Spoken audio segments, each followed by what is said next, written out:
Hello, I am here with Marilyn Imrie, who is directing the first of our Corona Classic Cuts season, which is Daphnis and Chloe by Longus. Hi Marilyn. Hi there. So Daphnis and Chloe has been adapted by the writer Hattie Naylor. Tell us a bit about the original text and the story.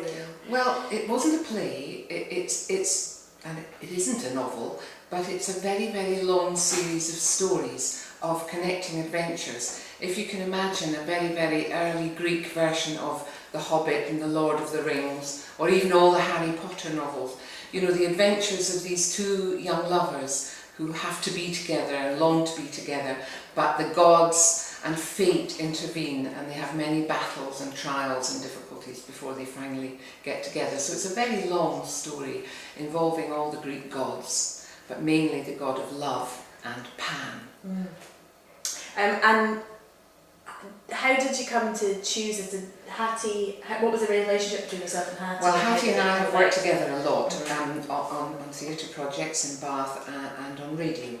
And Hattie is a wonderful writer of original ideas, but she's also a very, very skilled adapter of existing texts, which is why she's done this so superbly.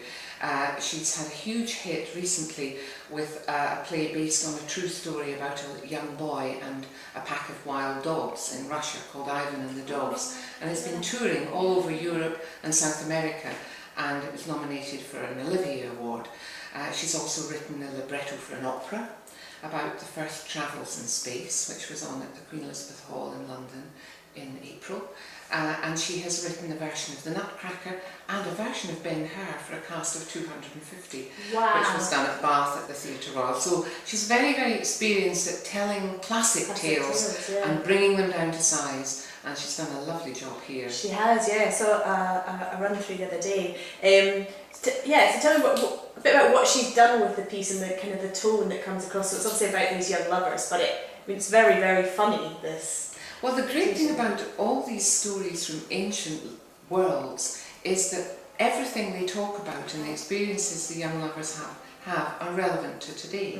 So that our young lovers, although we nominally say that they're living and loving in ancient Greece and they meet the gods and they have to battle with them, actually so much of what they feel about falling in love for the first time but not knowing quite what to do about it, now it being an absolute ache, a real pain in your heart, is very relevant to today. So our brilliant cast of three play the roles not in a classical tradition, but actually as if they're characters from now. A lot of them are very recognisable to us. The proud mum, the bossy nagging mum, the daft uncle, the crazy Geordie farmer. All of these characters are really of now, but they're also eternal. Ah, brilliant. And how have you found doing this kind of classic cut as a director? What have you found the experience? I absolutely love it because although, you know, if you have a huge budget and a cast of 20, it can be wonderful. But this is particularly wonderful because our three actors are superbly talented at doing all kinds of things. We've got a very, very good assistant director in Finn Hertog, who has given us lots of ideas about movement and change. I found that very exciting working with this team of 4 of us and Kenny's design. So what we're creating is something continually moving, very, very funny, continually moving, and at its heart, very touching. Yeah, it does. It's got a real heart. It's really touching. So I hope that people will feel when the sun shines that Daphnis and Chloe is a lovely summer romance. I think it's a brilliant way to start the season. I hope so. Yeah. Thank you. Thank you very much.